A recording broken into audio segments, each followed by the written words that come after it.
Good morning, everyone. I am truly happy to be able to share with you a part of this day where we tackle a topic that not only you, as young people who still have to discover the entire world of work, but also in society today.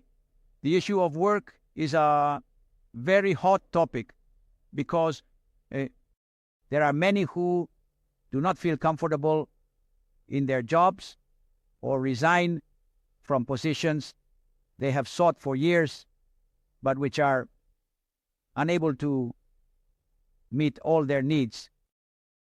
It seems to me that the fact that you want to reflect on this topic for a day already at your age, and that you can have this concern to understand the meaning of work, because there will be many hours that one will dedicate in their life to working.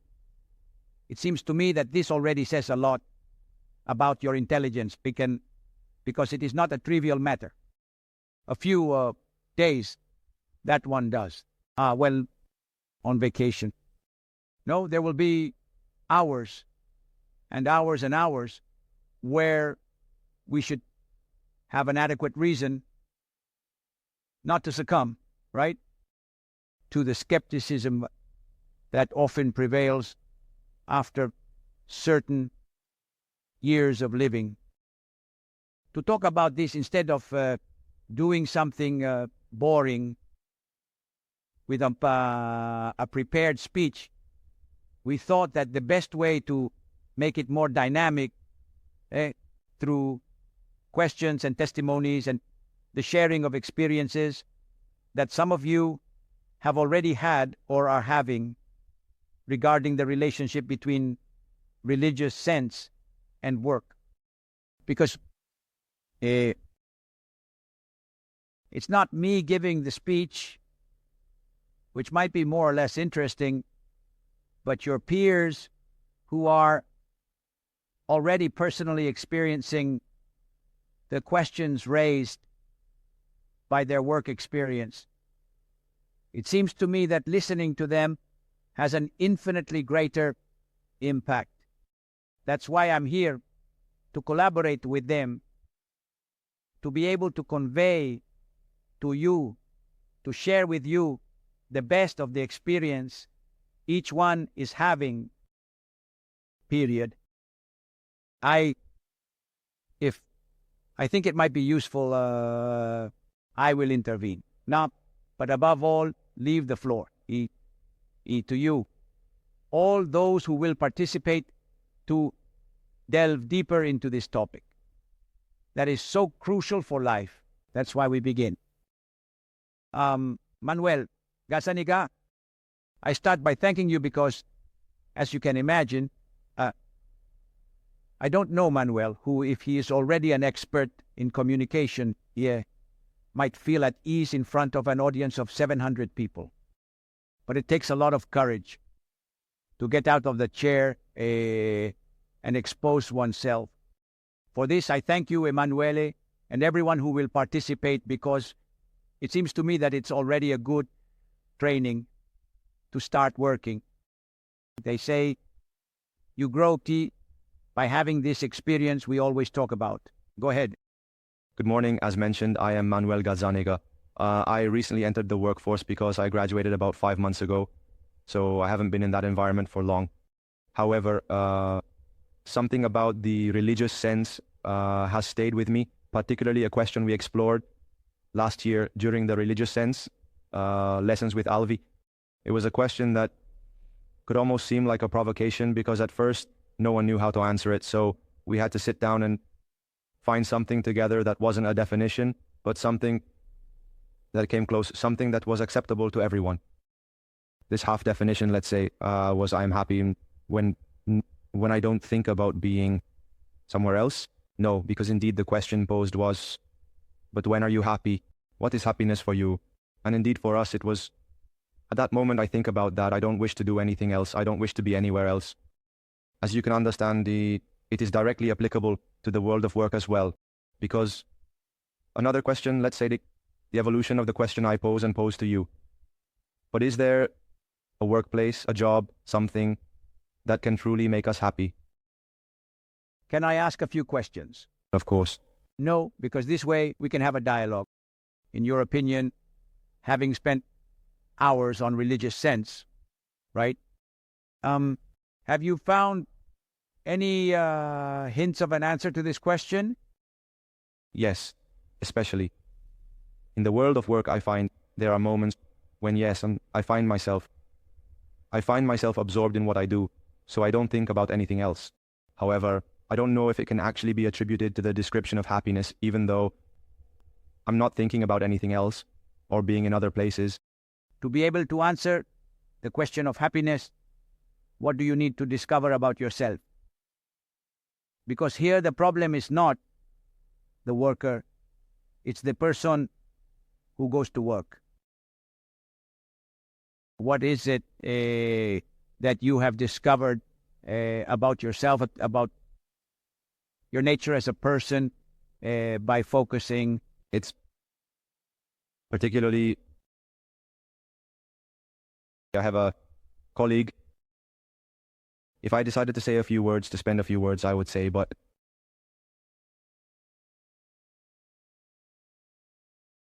difficult as a question. And for bold people like you, I can allow this. Well, let's say that if I had to say a few words about what helped me understand, or actually, as was said, it varies from person to person. That is, being able to discuss certain themes, certain topics brings everyone a different answer. I found that in this case, in the particular case of happiness, there are certain things that lead me, which are not strictly work-related, to something that I can consider closer to happiness. As I said before, when I do something at work, I don't feel like, yes, I don't think about anything else, but it's not happiness. There is something higher than that, closer to happiness. For example? Anything that I can put, I don't know, I think doing sports or something where I don't think about anything else. Have you already started to notice in your life that there are things beyond work that help you achieve the goal of happiness? Exactly. So, this question he proposed, what is happiness and how? What does work have to do with it? Will be a theme that will remain in the discussions about experiences we will be facing. Because this is the great question of living, not just the great question that each of us has, right? And work is such a decisive part that it seems appropriate to face it head on, to have the courage to confront this issue that so often I don't want to think about because it depresses me, right? We are here to live every moment of life as humans with the full use of reason, with all the experience of our freedom and our affection, because otherwise, in the end, nothing captures us. Thank you. We thank Gionata because he has put before us what is the fundamental question. Why is the yak unique, a unique reality? Why not decide to communicate only on a professional level? Because the life of each of us is more complex than just professionalism. Life is something so powerful, so mysterious, that only if we find the right way through experience to understand it, can we enjoy it, as Pedripo was telling us earlier. So it seems to me that the first thing to focus on regarding the relationship between the religious center and work is that it helps us understand the meaning of work. We, as our title says, its experience means that the starting point for tackling anything is not an abstraction, but what introduces us to the meaning of things is experience. Reality, as Giussani, the author of the Religious Center, used to say, reality becomes transparent, becomes understandable to us through experience. If you look at life, how we learn things, if one wants to learn what love is or what it means to be loved, reality didn't give us a lesson on love. As soon as we were born, it made us have an experience of love. That is, by being born into a family, surrounded by the affection of our loved ones, right? Too many times this is already fractured in the society we live in. But nature throws us into the comparison with this mysterious challenge that is life, making us discover the most basic things like love, making us experience it, or then we become friends, or over time we fall in love. You didn't learn all this because you took a lesson on love. The meaning of this word, as grand as a castle, was revealed through experience. The same can be said about work. Work reveals itself to us by living it. And how does it reveal itself?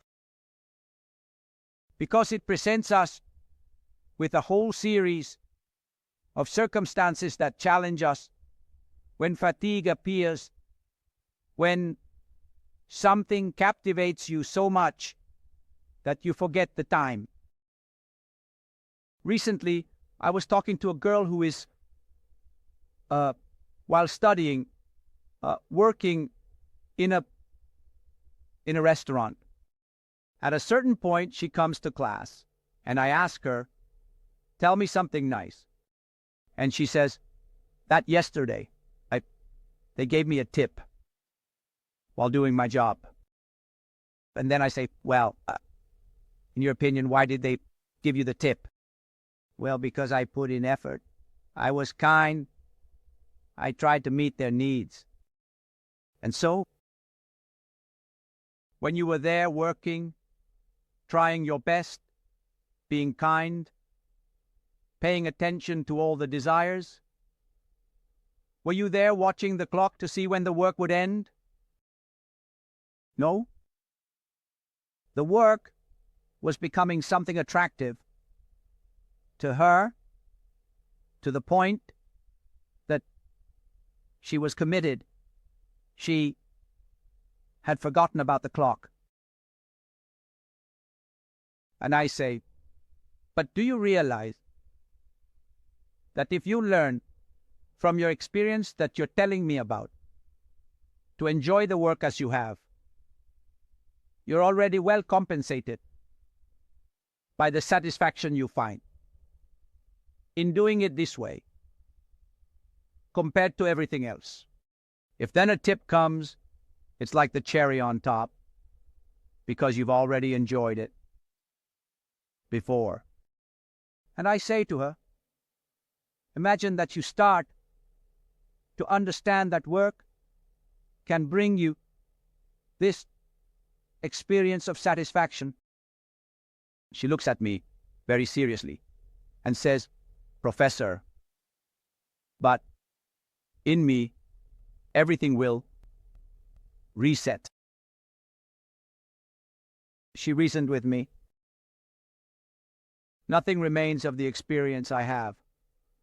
The proven proof that in her everything resets after having such an exciting experience is that 2 weeks later, returning, speaking of other things on that subject, I asked her, "Georgia, do you remember the word you told me?" I had told it to at least 20 people about the experience she gave me, that a girl begins to discover what it means to work and how she enjoys it. She didn't remember it. I'm so sorry, because many times I learn from my students, so much so that I tell it everywhere, anywhere. And from the people I learned it from, nothing remains. And then, let's imagine that all these experiences through which reality, not a lesson, not a course, not my thought, the reality that shows us how work can become something meaningful for life, reveals itself before our eyes after a while, nothing remains. There is an American prophet and poet, Eliot, who says, "You can lose your life by living, guys." Not because one loses it, but because nothing remains. Instead, if one is attentive to what happens in life, they can already start enjoying it. And while studying and working, questions arise, as Manuel mentioned earlier, and you can engage in dialogue on the religious path. Why? Because I can't find another more suitable way to address the problem of work than this. It's like what Cesare Pavese says, right? What does Cesare Pavese say? That what a man seeks in pleasures is an infinity. What we seek in anything we like is something infinite, and no one would ever give up the hope of achieving this infinity. That is, what we seek in work, in entertainment, in pleasures, in eating, in trips, in skiing, in sports, is to manage to respond to this desire for infinity that we all have inside. So, even if we are not aware, in the end, what the religious center can offer each of us is to make us aware that in everything we seek, it is this infinity. And then one might ask, can work respond to this infinity? Yes or no? Because I constantly have to return to these themes. Like yesterday, when talking about a boy, I was trying to find a team of teachers and professors to help him. And this boy was like a loose cannon. He didn't know what to decide, because if one is not attentive to the experiences they have, in the end, when they have to decide, they don't know how to do it. And so he was choosing it here and there and didn't know. And as if he hadn't understood, he still hasn't understood what we are saying, that man is the one who seeks the pleasure of the infinite. When he was choosing, he thought that something completely limited could provide an answer. He wanted to study something that was connected to everything. He had already intuited that life either responds to this need for totality or it is too little. As Leopardi says, for the capacity of the soul. And so we, or as you have the opportunity to, in these years, begin to ask yourselves these questions to delve deeper. This is the jacket that, while preparing you professionally, also aims to accompany you in facing the most urgent issues of living. Because without this, even if you are magnificent professionals, you would find that you do not find the answer that truly satisfies all the needs of the books. For this reason, I ask our next interlocutors, Pietro and Andrea, who... No, for me first. Sorry. Let's listen to someone who is in the hospital but wanted to be present and wanted to communicate, had the desire to communicate something so urgent that we recorded it for you and for all of us.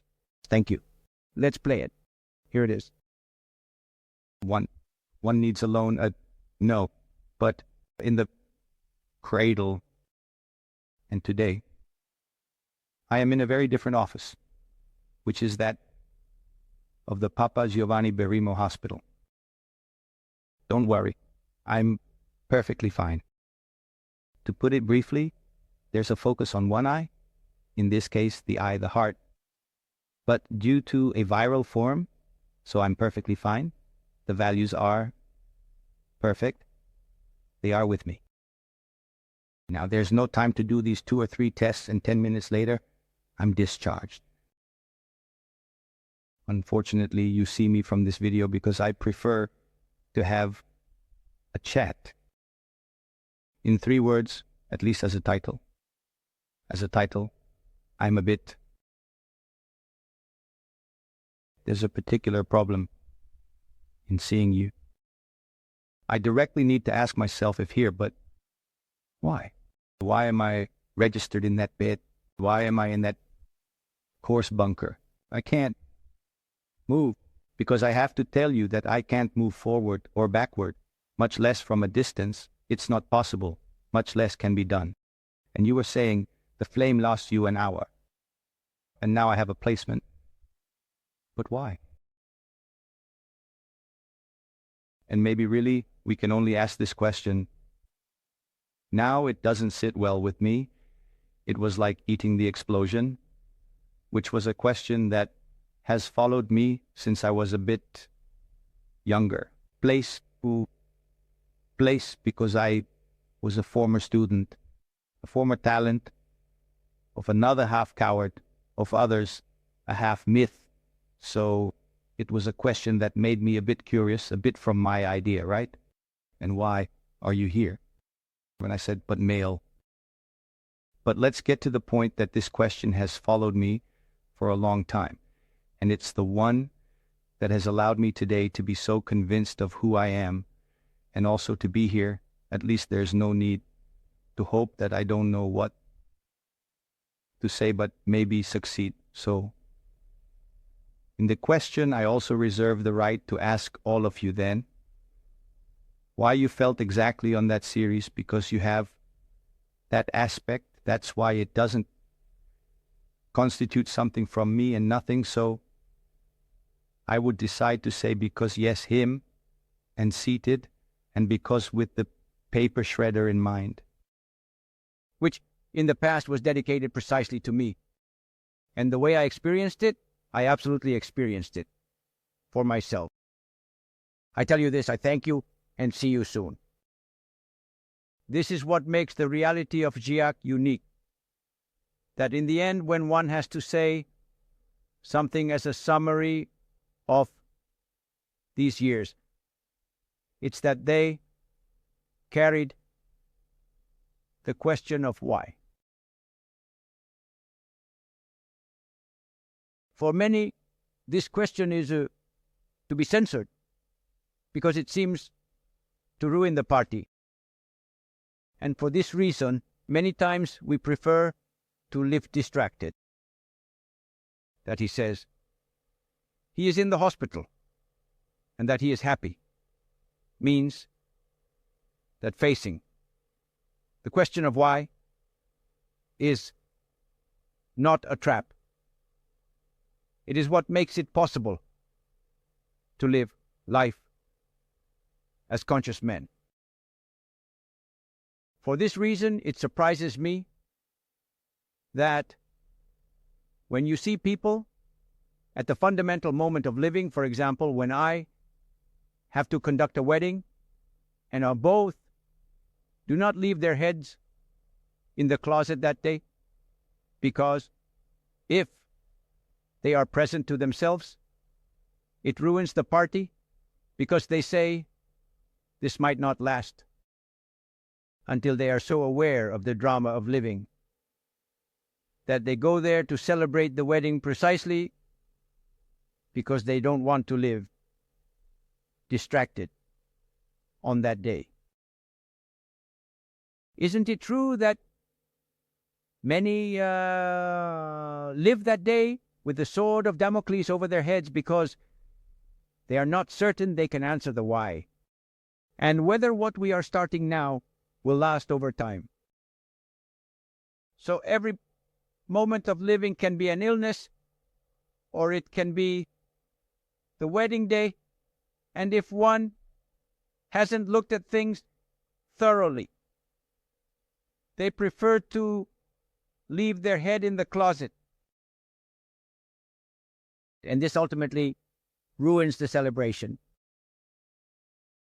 That inability to be present to oneself is what ruins the celebration. For this reason, we have the courage to look at everything, because we don't need to hide anything under the rug. And so we propose it.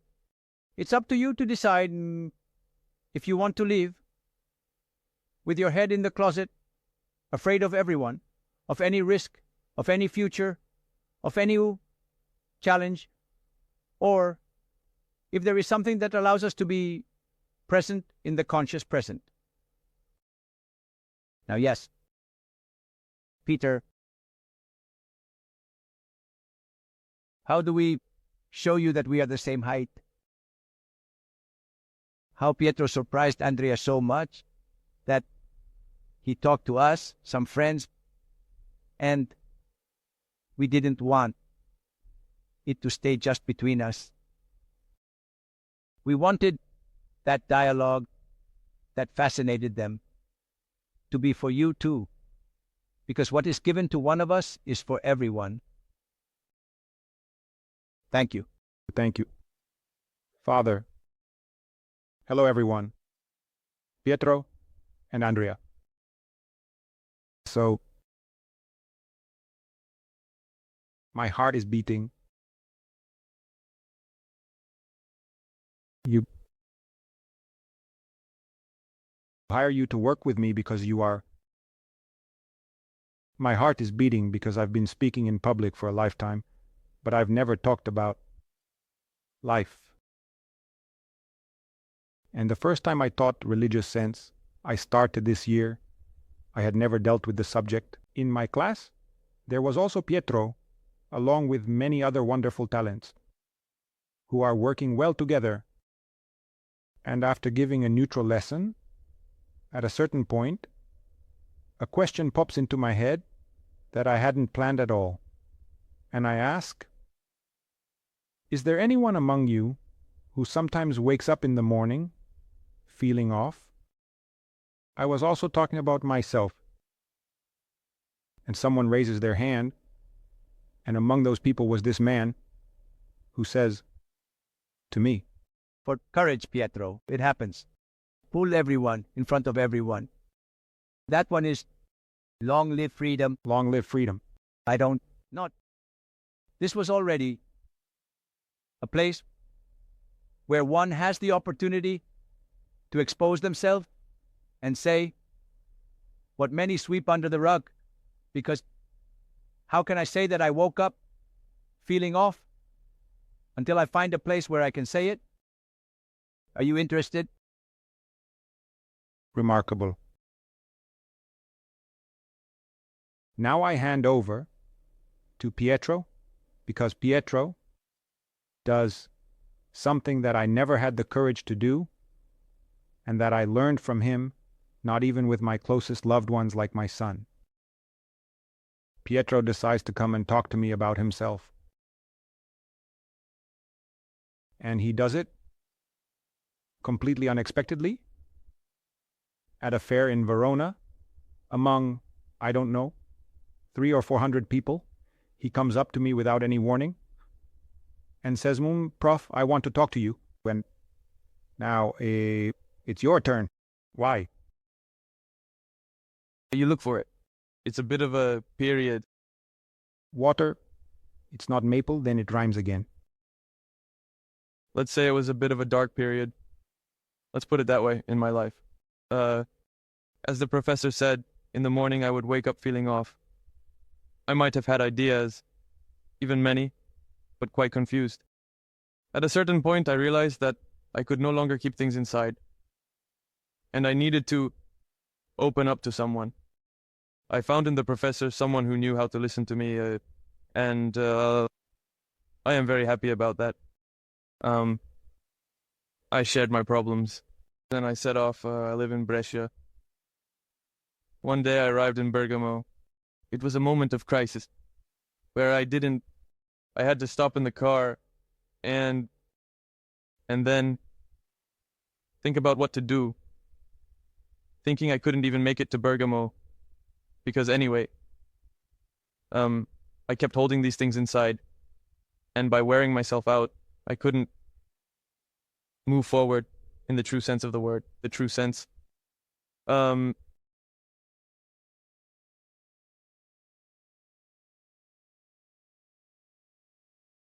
So, at the fair in Verona, I don't even know why.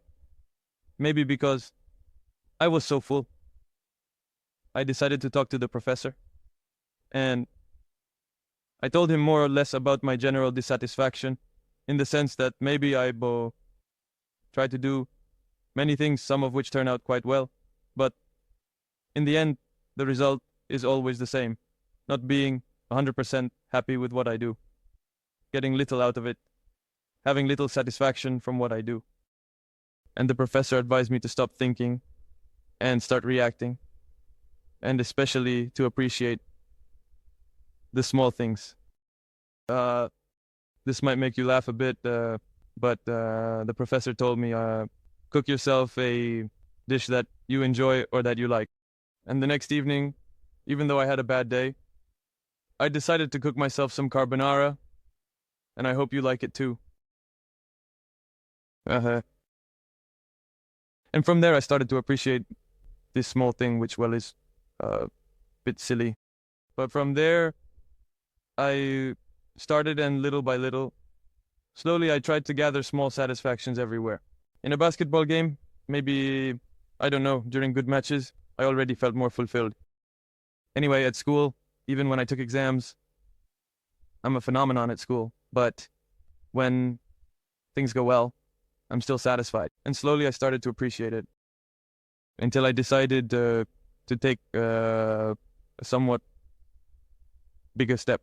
In my family, let's say there are a few differences, as I think there are in all families.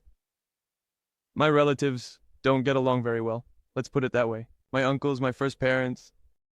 So I decided that this year, also because I don't know how long my grandparents will be around, I said I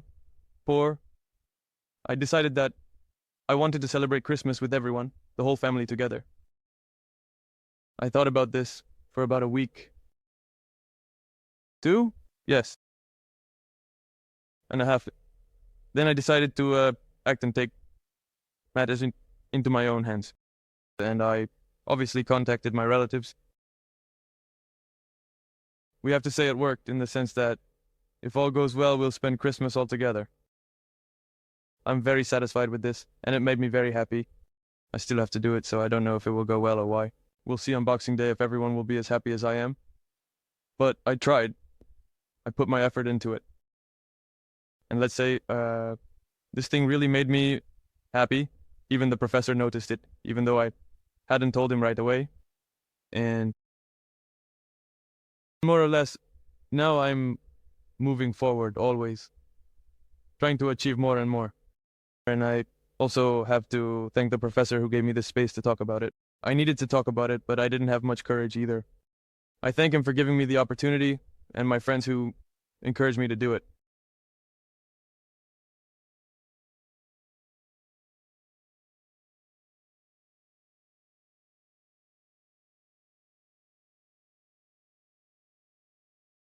With this gesture, I managed not only to unlock myself, but I also saw that a message of reconciliation came from my relatives. For example, my uncles were surprised by this and decided that everything is fine here too. Maybe we'll go away for 3 or 4 days together with my parents in January to ski. And that's it. I hope everything goes well. Anyway, I did my part, and I am satisfied with what I did. Thank you. I thank you, because what mystery is there that one can go through dark times? Who among us hasn't gone through some dark moments? I don't want to say raise your hand because personal trick, but who wouldn't like, in certain moments of life, when one feels, as Pietro described, to find someone they can trust, confide in, to lay before that person the darkness they must go through?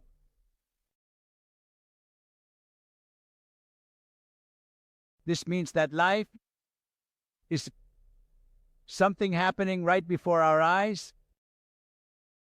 Pietro could have been distracted by, in class, during the lesson, instead of finding someone who censored the fact that one could wake up feeling off, it allowed Pietro to look at his own feeling of being off.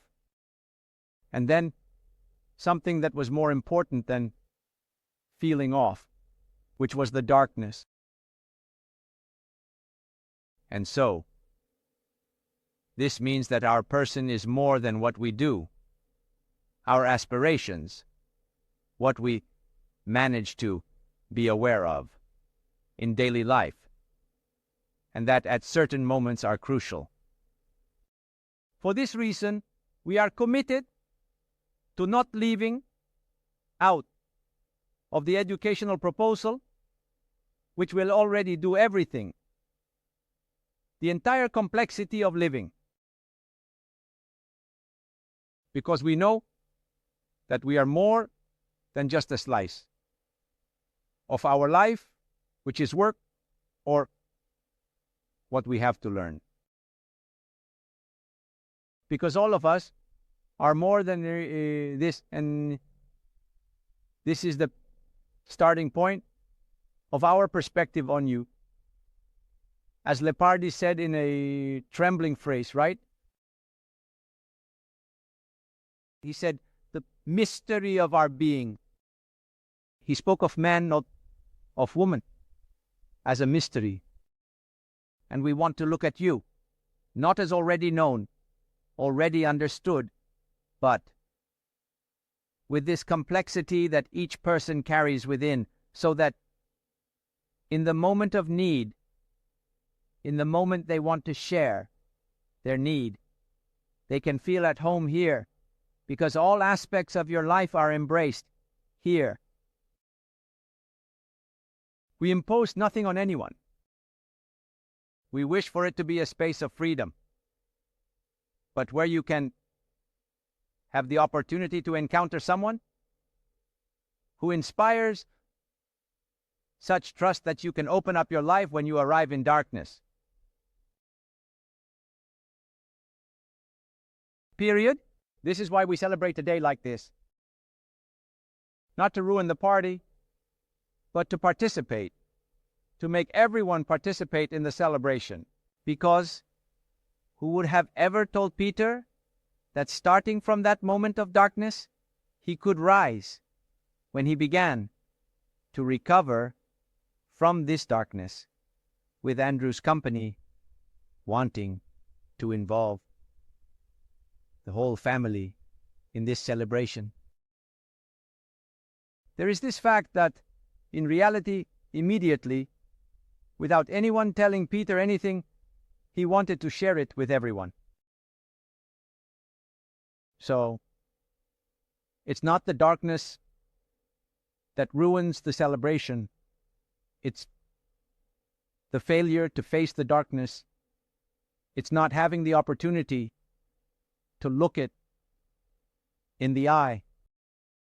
That's why we don't want to sweep all these things under the rug. Because we want the celebration to be first and foremost for you, and then for all your loved ones, until the end. 30 of this. We lose life. By living, we don't want to lose ourselves. Someone wants to lose their own problem. But we are here precisely because we want Pietro, every Pietro of Jack, to have this opportunity. Thank you. I echo the President's wow. Good morning, everyone. My name is Eric, and I am a talent from the first-year marketing and sales course at Jobs Academy. At the beginning of my journey at Jack, I was fortunate to have as my teacher of religious sense someone whom I think I can also call a friend, Martino Michelini. During the first lesson, we tackled the topic of choices, which is a subject I still reflect on. Is it true that we let ourselves be deceived by the choices we make daily? I mean, now that we are at the end of the year, who among you isn't setting good resolutions for 2024? I'll give an example that can relate to all of us, which is the example of studying. We promise ourselves, for instance, that the following week we will study a lot. However, when the actual moment comes to do it, we prefer to get distracted, when we know that if we do it, we will feel a sense of personal dissatisfaction, as well as obviously postponing the work until the evening. Whereas if we actually say, start studying, I repeat, I'm using the example of studying, but this applies to every small and big decision made in our lives. I was saying if we actually start studying and adhere to the good intentions set earlier, we will feel gratified by the effort, and at 8 in the evening, instead of studying stressed, we will be happy and motivated to relax as we would have in the afternoon. And it's not about trying harder or less. It's simply about doing something sooner or later. This was to reflect on how little it takes to change our mood, and thus perhaps also our following day and everything that follows. All because we chose to procrastinate instead of doing our duty. So, Don Julián Carrón, what does it really mean to take a stance on a decision? And how can I faithfully pursue my choices without them becoming mere good intentions? Do you have any experience that has already given you some hint of an answer in your experience? Because in reality, as we have seen, I think that if we start observing all the situations in life a bit, we can gain experience from any. Dear, wait, I can't imagine what each person's situation is, but what you are saying applies to everyone. Have you already found any fellow travelers who have given you a suggestion for... More than one. More than one. The question is whether during this period that you are together, you start to encounter presences that become fellow travelers with whom you can go around the world. Because I don't know this. Who are your friends? Who are the ones who challenge you? Those whom you look up to as a point of reference? I don't know. I can't imagine it for each of you. I mean, I'm not the guru to ask. I give the method. As you have identified Martino, you can identify other fellow travelers who make things easier for you. Don Giussani used to say a phrase that always struck me a lot. He said, "The only reason for hope in a situation like the one we are living in now, where there is so much confusion, there are so many possibilities, so many opportunities, right? So many different people. The only reason for hope is people who are present. As you have identified people who are present and an inevitable sympathy among them. If you start to intercept people who are present, like, as you say, you see, a person whom, after a while, you can call a friend. People who are present because they are significant for the journey of living. We are not only interested in arriving, we are not only interested in achieving the title, which is important, but if at the same time we have encountered people who are present and can become companions on the journey, this is much more decisive than the resolutions one makes, because resolutions are too fragile. We are too fragile to be consistent with all our resolutions. But if we recognize a mutual sympathy, that supports us in these resolutions, everything we have, we can face it together many times. For this, I thank you, because already in your experience you have seen how it has been revealed, how one can identify the answer to the questions, as you said, which is what another girl told me while observing her experience. She says, "For years, I didn't engage with life. In this case, even with my studies." And I say, "And what was happening within you?" "I was dissatisfied." That's exactly what I meant too. Perfect. We have inside us a detector that tells us satisfied or not satisfied, whatever we do. Then, what was the surprise for this girl, as you said? But at a certain point, I started to engage, and beyond, the results in grades. The real issue is that I am more satisfied. Grades are an expression, but the real issue is that this girl started to enjoy the effort, precisely because of the satisfaction it brings, because it does nothing. It's not what satisfies you the most. And you can see that when someone gets involved with something, it commits to it, they gain self-awareness and enjoy it much more than just watching from the sidelines. And so you see, you've already started to understand that intentions are not enough.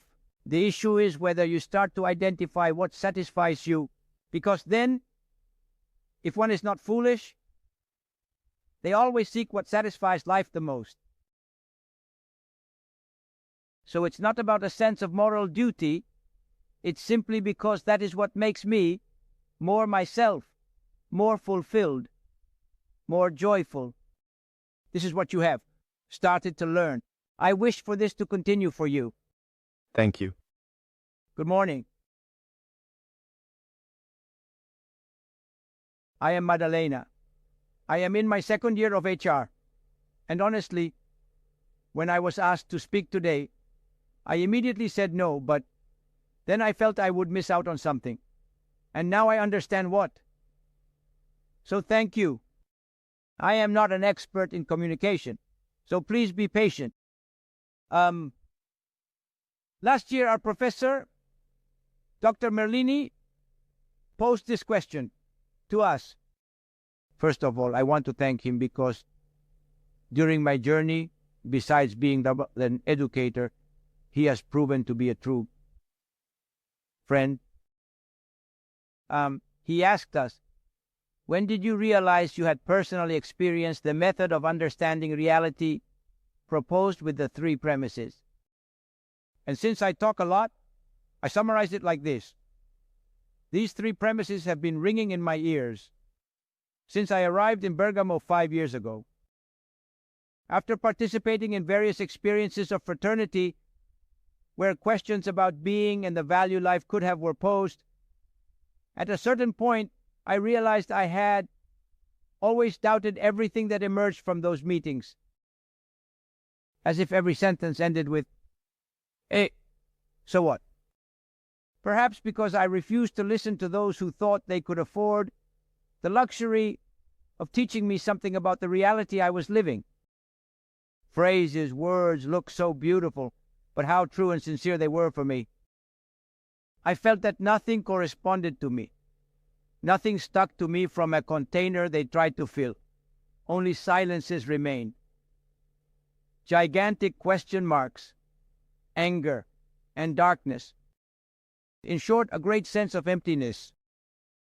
All of this gradually led me to reject the numerous responses to my cry for help. In every situation that presented itself, I went through 3 steps, always the same ones.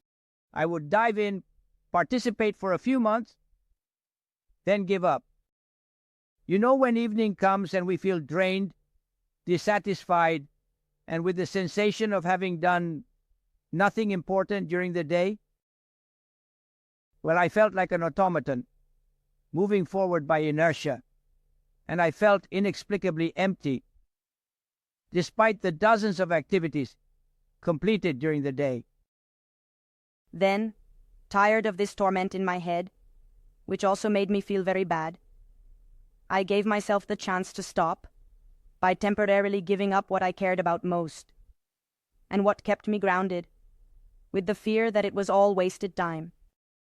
For the first time, I set aside reasoning and worries and realized that what I needed was an investigation into myself. Thanks to this experience, I managed to make sense of all that pain. Pain that today I can say, was necessary to bring out a Maddie who is not new because I'm still me, but certainly more aware. Thank you. Madalena, I sincerely appreciate your efforts because I don't think we can explain better what the purpose of the religious center's proposal is, which is what you said. It is truly remarkable how you articulated the purpose and significance of the religious center's proposal. Because we don't want to add one more piece to your education. We want what we have received from Don Giussani, right? That precisely because he had the courage, as you say, to conduct an investigation on himself. Precisely because he carried out this investigation, he had the audacity to propose it to us, and we are passing it on to you, so that you may feel the desire to start this investigation. Because this is the question of living. It's not that you need to halt the process of living and learning, studying, etc., etc., etc., to think about it. No. It's that one conducts this investigation while living, in the company of others, through all the possibilities of life. And for this reason, what you have described is the path within reach for each of us. Each person will have to decide whether to continue living or just floating, or whether to have a minimum of tenderness with themselves as one, as you have had with yourself. A moment of true affection for oneself, of truly caring for oneself, to face things, even the doubts that one might see if a proposal like the one being made to you is beautiful, but how true and sincere it is. we have no problem. In fact, we are happy that you have the audacity to ask yourself this question, because we do not want to impose any of our ideas on you. I have always been struck by the first sentence that the founder of the religious center, Don Giussani, said to his students, "I do not come the first hour of class. I do not come to impose anything on you or to convince you of what I will tell you, but to offer you a method by which you can verify the truth of what I will tell you." You have verified it and seen what kind of help it is for life. For this reason, we are like, there's a beautiful expression he used. I have given myself the opportunity to pause on this day and allow ourselves this chance to stop and look at these things, precisely because we care so much that no one leaves under the rug the darkness they have or the difficulties they are experiencing, but being able to say, it's Christmas because a presence is born that allows us to look at everything. Merry Christmas to everyone.